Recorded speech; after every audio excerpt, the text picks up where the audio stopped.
Bismillahirrahmanirrahim. Assalamualaikum everyone and welcome to Notes from Nur Hidayah's. Welcome to the podcast. I really hope that you have been keeping well and staying safe, insyaAllah. So Alhamdulillah, we are, insyaAllah stepping into a new hijrah year, and I think this is definitely the best time for us to talk about all things related to becoming a better person, related to hijrah. But of course, it is something that we need to practice in our day-to-day, every single day. However, in light of this occasion or observance, I really hope that this hijrah series will be one that is beneficial for you, and especially because I won't be alone. There will be people on the podcast with me to share their life's journeys, insyaAllah. So as for today's episode, I actually have one of the people in my life that I really, really respect, mashallah. I call her Kak Shikin, but I will allow her to share with you her introduction and a little bit about herself, insyaAllah. Okay, Assalamualaikum. Thank you so much, Ustazah, for having me on board. My name is Nurashikin.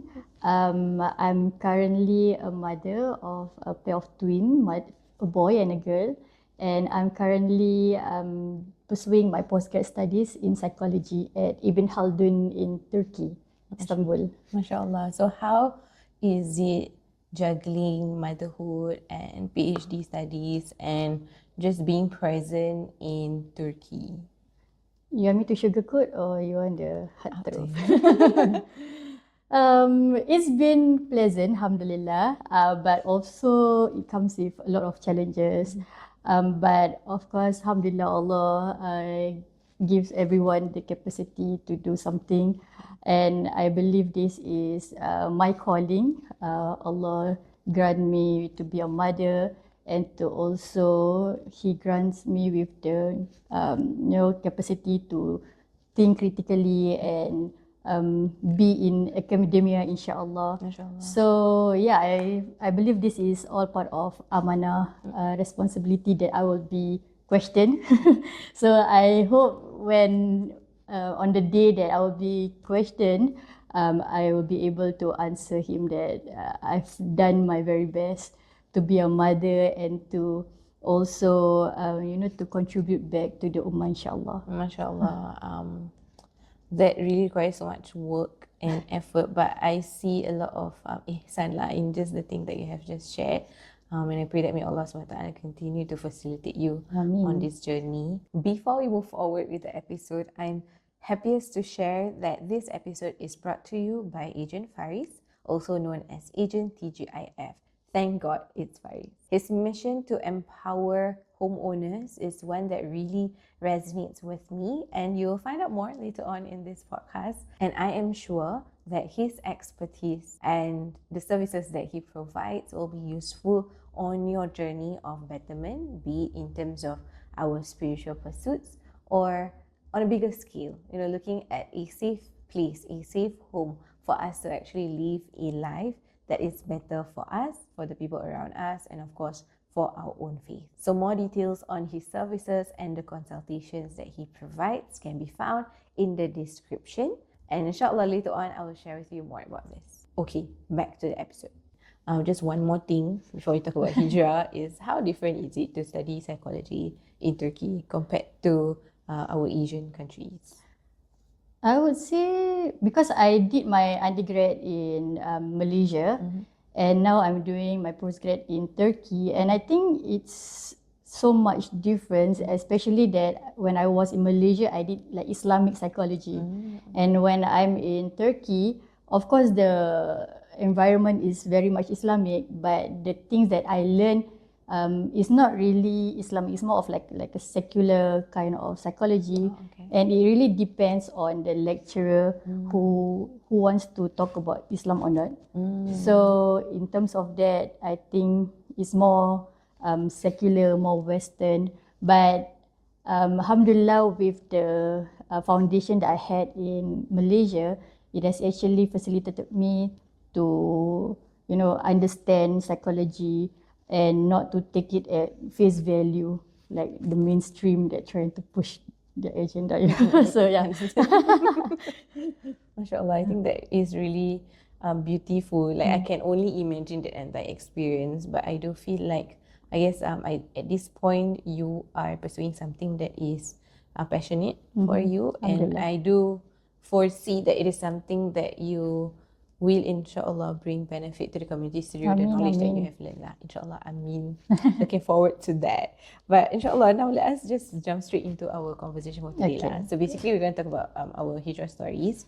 However, I am more interested to learn more about your lessons from your journey, and I do want all of us to learn from your stories, and all of us are on different paths of our hijrah or our returning back to Allah SWT. And I believe each and every one of us have our own beautiful stories where we turn back to Allah. Beautiful is subjective, but it's always beautiful in Allah's perspective, right? And it's always tailored to what the person needs at that point in time. True. And I think that is really, really wise of Allah subhanahu wa ta'ala to facilitate the entire process lah. So I'm wondering if you can share with us, insyaAllah, was there any trigger point that actually pushed you to take this path of becoming a better person, this path of hijrah, and was there something that you were actually looking for all this while, that through this hijrah journey you actually start to find it lah? Yeah. Okay, Bismillah. So my trigger points. Alhamdulillah, I think my spiritual hijrah, I've embarked on this spiritual hijrah for more than around 10 years. And for 10 years ago, I was in a local university doing programming. Oh, okay, not psychology. No. Okay. So I was in SMU. And I was struggling, I was miserable because I did not want to do programming and I wanted to do psychology, but my grades didn't allow me to enroll to any local university in Singapore. So I just took up whatever that was offered to me. And of course, being the typical Singaporean, you need to have a good degree to have a good life. Correct. So I just went with it. But I was extremely miserable. I was crying myself to sleep like almost every night. And that was like one of the trigger points.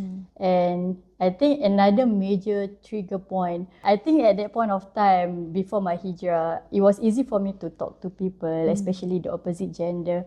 So there wasn't really a part of my life that I wasn't in a relationship. And I think you understand also, I was from a national school. So boy-girl relationship was really something normal. And that's why my relationships, they are all short-lived. Because once the hanky-panky started, my relationship ended. So yeah, I was telling you, I was very miserable in SMU. And I could still vividly remember, I was from my school to the musalla. We had to walk at the basement. So I was like, hearing my own voice, questioning myself. Not like psychopathic kind of voice, but it's more of like introspection. Like I was asking myself, what is it that I want in life? And why is it that I always needed to have like a male companion in my life? And do I really need to wear the niqab? And the niqab was just like a sweeping statement made by my friend like few months ago. Before that, he was saying that I and another friend like needed to wear the niqab, like for some reason. So and alhamdulillah, also at that point of time, I had a like weekly Arabic lesson with Ustazah Nazira Sheikh Alwi, and I was asking her how am I supposed to perform Salat Istikhara, and she taught me. And my very first istikhara that I did was to ask for Allah for guidance, whether I should stay or leave SMU. So, alhamdulillah, up till now, whenever I see her, I feel indebted to her. MashaAllah. May Allah bless her. Ameen, yes. And alhamdulillah, after 3 semesters, 1.5 years, I left SMU. So, that was like my starting point of my spiritual hijrah. Alhamdulillah. MashaAllah. So, I really love the part where you spoke about the introspection. You were asking yourself, what do I need and what do I want in my life? And I do feel that sometimes we have answers to those questions, but sometimes we need a little bit more, I guess, inspiration to source it in our lives. But I do think that it is a question that a lot of us ask in our lives, be it consciously or unconsciously. But it really takes time to really ponder and listen to those voices. Of course, not not like the psychotic kind not of psychotic voices. voices, but voices that brings us back lah to Allah. Yeah, and I believe that those are all guidance from Allah. Those are hidayah, and we just need to, answer to that. Of course, at that point of time, I did not know what I wanted. It's more of I knew what I did not want. I did not want to be in that miserable, suffering situation that I was in. The things that I did not enjoy. I did not want to do programming, but I forced myself to do that. And I knew that I did not want to be in a relationship before marriage. I knew what I did not want, but I really did not know what I wanted, because at that point of time, I did not have any concrete backup on what I was supposed to do after I quit SMU. So yeah, I did my istikharah and Allah gave me the guidance. I just go je. Go for it. Go Then for it, Allah paved that way for you. Alhamdulillah. MashaAllah, really, really beautiful. Speaking about that path that you embarked on, did you feel that at that point in time you were still searching for like your true self, for who you are? And today, do you think that you have already found that true self? Alhamdulillah, I think for the past like 10 years, in terms of physically, I'm quite stable. Alhamdulillah. Because before my hijrah, a friend used to tell me, luckily you don't transform into a truck. Because my appearance was, I kept changing my appearance. Yeah, I was like, trying to find my identity kind. But Alhamdulillah, once Alhamdulillah I found Allah, and Allah is He's the eternal, and of course if you were to follow Him, everything will be like stable in your life. And Alhamdulillah, in terms of like physically, I think I'm quite at peace with myself. But of course, spiritually, in terms of amal, I think a lot more to go. It's always a work in progress. A lot right? more work to do. Yeah, but at least you do know that you are already on a path that is towards your goals lah, your higher objective, and that is Allah SWT. I think all of us are still a work in progress, regardless of where we are at. And the concept of guidance is not just a one-time thing, right? It's something that we need every single day, and something that we ask from Allah SWT every single day. Through our prayers, mashallah. If we can go a little bit deeper into the lessons that you have learned, were there some of the hardest things that you had to go through on your hijrah journey? And I would also want to learn more about what were some of the things that was helpful for you to actually overcome those challenges. MashaAllah. I think mainly there are two challenges. Firstly is that I needed to live with uncertainty. Like I was telling you, I did not have any concrete backup, but I knew I did not want to be in that situation anymore. Living with uncertainty was really hard, but because Alhamdulillah, I trusted the guidance that He provided, so I just again go with it. And the second thing was, I think it's more of loneliness, I would say. Because when I did my spiritual hijrah, especially before not the spiritual hijrah, but even when I wanted to leave SMU, people around me wasn't supportive at all. Even the people like closest to me. And because they were saying like, people are trying very hard to enter SMU and you easily want to leave SMU. But they didn't know that, the emotional struggle that I was facing. I needed to do things. I need to have that courage to just took that leap of faith. It was a challenge. I also entered IIUM, after the International Islamic University of Malaysia. It was interesting because when I ended my education in SMU, I did not know about IIUM. I withdrew in January. It's only in April that I got to know about IIUM. It was also by alhamdulillah, by beautiful coincidence. I was just eating at Konangkam with my parents, and the owner of Konangkam was is my father's friend. Randomly, he was just asking me, "Are you from IIUM?" And I was like, "What is IIUM?" Then that evening, I checked what is IIUM, and I can learn about psychology from the Islamic perspective, and I also can study Islam systematically. It's part of the curriculum. And at that evening, and I also was trying to run away from a relationship. That evening, I enrolled into IIUM. MashaAllah. So I did not know anything about IIUM. When I entered IIUM, I was alone. it was really challenging. Along the way, I found peace in that loneliness. Alhamdulillah, it's more of being alone but not lonely. Throughout the journey, I understand that Allah is closer to you than your particular veins. Mashallah. So, mashallah, that really helped me to overcome those challenges. Alhamdulillah. MashaAllah, I do see that part of what has been helpful for you on the journey, on top of everything that you have shared, is seeking knowledge.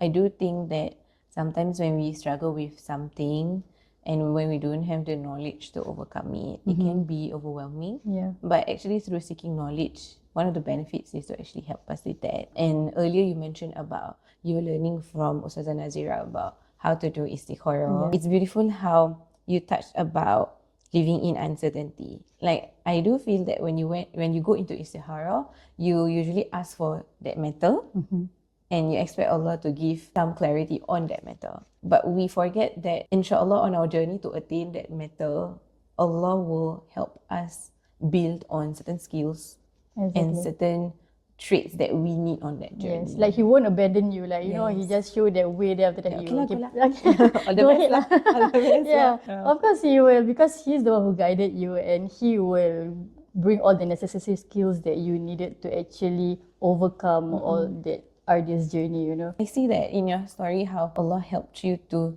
slowly build on your trust or your tawakkal in Him. And that is something that you really needed for the rest of your journey until where you are today lah.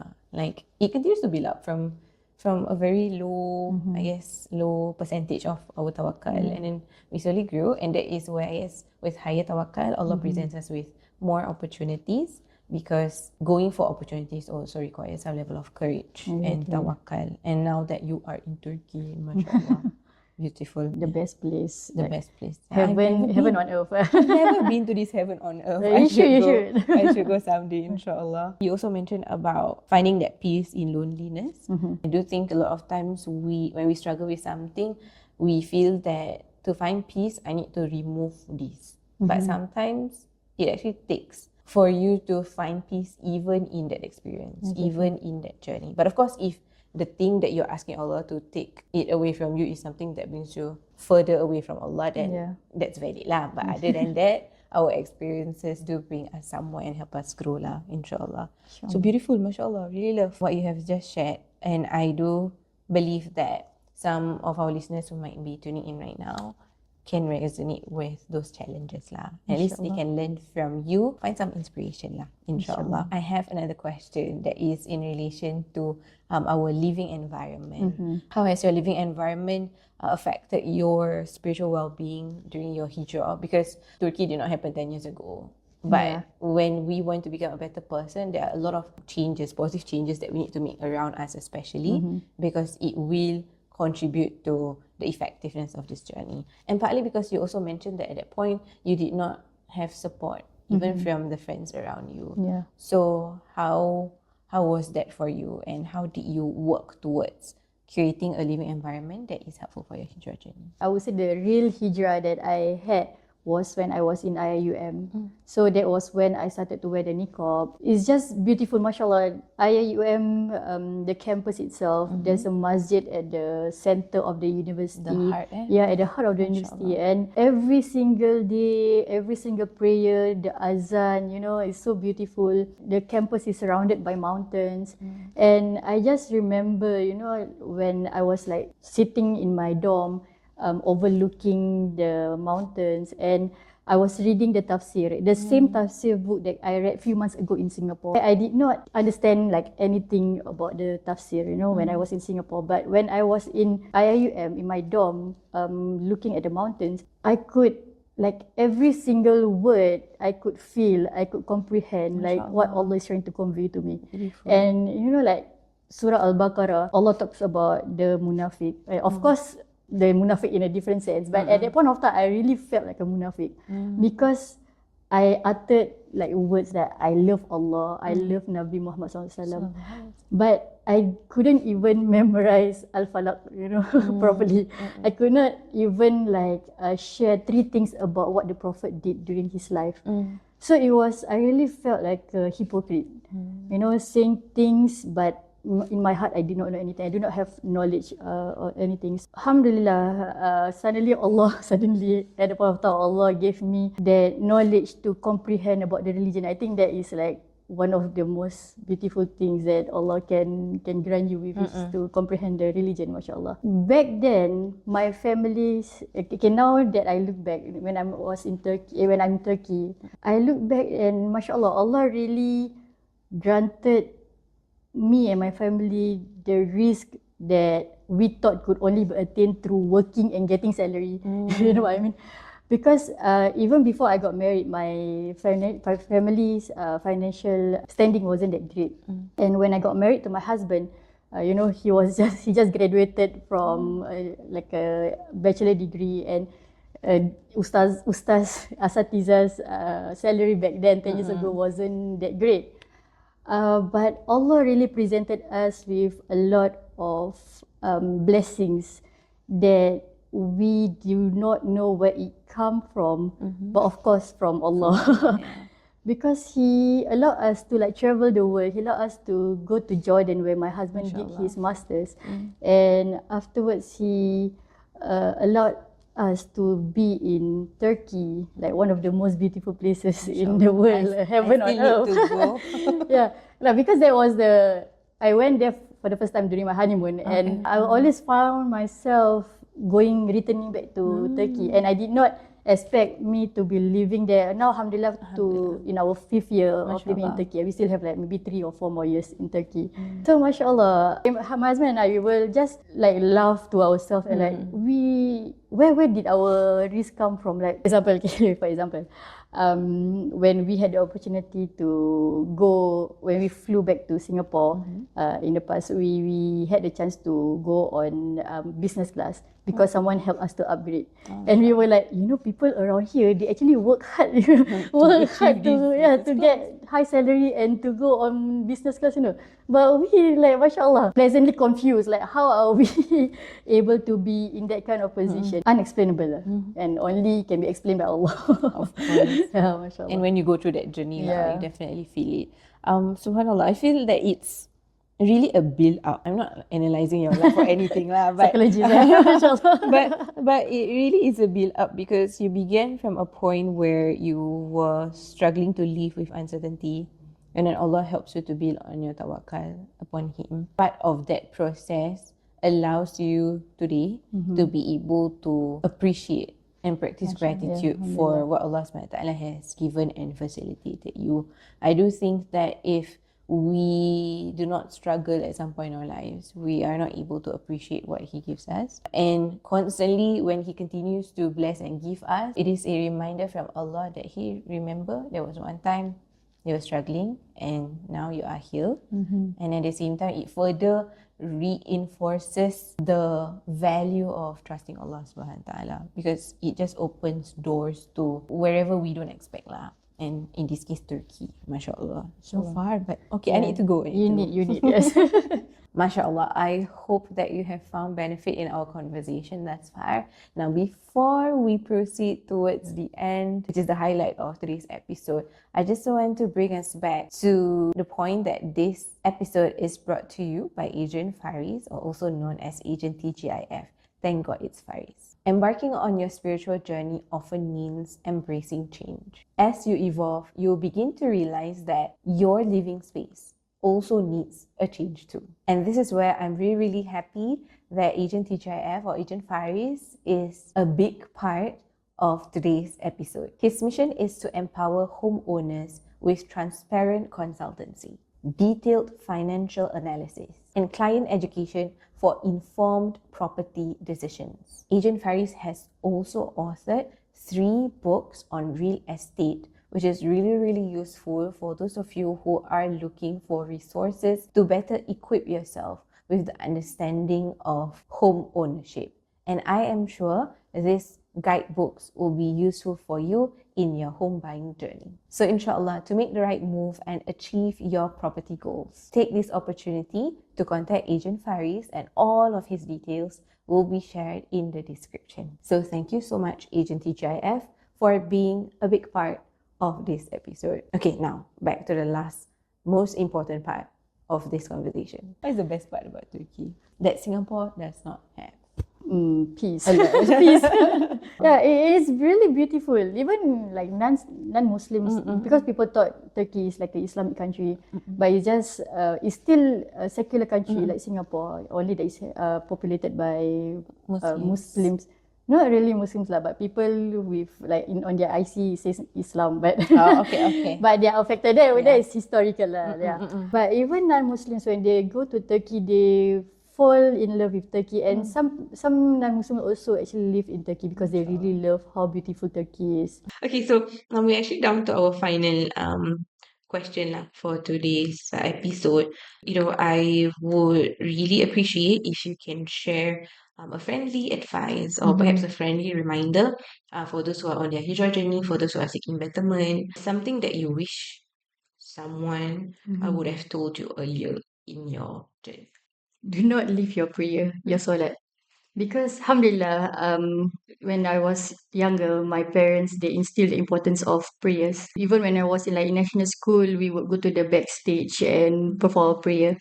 But after A levels, I became a camp instructor. I can give a lot of excuses lah. Like I was busy handling like 40 students every day, like for 3 days, 24 hours. And at that point of time, just around like 1 or 2 months, I was heedless with my prayers. Like talking to Allah, I'm busy, you understand. Trying to negotiate with him. Yeah. But that point, like just 1 or 2 months of me being heedless in my prayers, Allah really brought me to the like deepest and the darkest, most traumatizing phase of my life. And even up till now, I'm still like overcoming this traumatizing situation. Looking back, I did not know that it was actually because of my solat that brought back to where I am right now, alhamdulillah. But when I was at my darkest moment, I observed my mom. My mom, she did not impose us to, no, you have to do duha, you need to do taubat, prayer, you need to do all this. But she did it through her practice, her own routine. When I was at that darkest period of my life, I asked my mom. I was the one who approached her, and I asked her how to pray tahajud, and she told me like how she did taubah, and then she did solat hajat and solat witir. And from there I started to pick up that habit. Because becoming a mom now, I need to pick up that because I'm so highly sleep deprived, mashallah. After my hijrah, looking back, it was actually the solat, my alhamdulillah, I believe it is my solat that actually helped me to be where I am. Even if you are busy, you just have to, slot in 5 minutes of your time to just pray and then just return back to where you are, what you are doing. If you have the capacity, you should do more solat sunat. Yeah, as cliche as it sounds, do not leave your prayer. Yeah, even if you feel like Allah is not answering your prayers. When I was in SMU, I was asking Allah, I was crying to Allah, begging to Allah, Allah, please lift this burden from me. And I was thinking like maybe Allah, like the next day Allah will just grant me with the knowledge. I can just do coding, I could just do programming. He was actually answering in a different way. He actually removed me totally from that miserable situation I was in, and he placed me in a position that I would never thought that I would be. I would be learning psychology. I will be learning Islam. I would be, thriving instead of just barely surviving. So we should always trust in his guidance, and of course to be courageous. I do see the importance of seeking knowledge. Like, if I don't know what I'm getting out of my solat, of my prayers, I don't see the value in constantly working on it. So, as you have mentioned and reminded us earlier, right, that even in solat, there is a dua. And it's not just one dua, right? There are so many duas in solat. And maybe the next time, if we struggle with solat a little bit, we remind ourselves that if I don't pray, I'm actually depriving myself of all the important things that I need to ask from Allah. And which is why He puts it in the solat. Exactly. So that you ask from Allah subhanahu wa ta'ala, insyaAllah. So, alhamdulillah, we have come to the end of our episode. I hope it has been beneficial. It has been, at least for me, and insyaAllah, I hope that it's going to be beneficial for our listeners as well. Of course, let us pray for Kak Shafin to continue to be on this path towards Allah, for myself, and for everybody who is listening, insyaAllah. Inshallah. So, yes, we have come to the end of the episode. Thank you so much. Alhamdulillah, thank you for coming on board. You were in Turkey, but you are now on the podcast. Allah planned so beautifully. Mashallah. Inshallah, Alhamdulillah. Yeah, next time you can do your podcast in Turkey. I should. Yes. But my guess is you lah again. If you don't mind. Inshallah. So all that is good comes inshallah. We seek apologies for any of our shortcomings throughout our conversation. Take only what is good. So take care everyone and Assalamualaikum warahmatullahi wabarakatuh.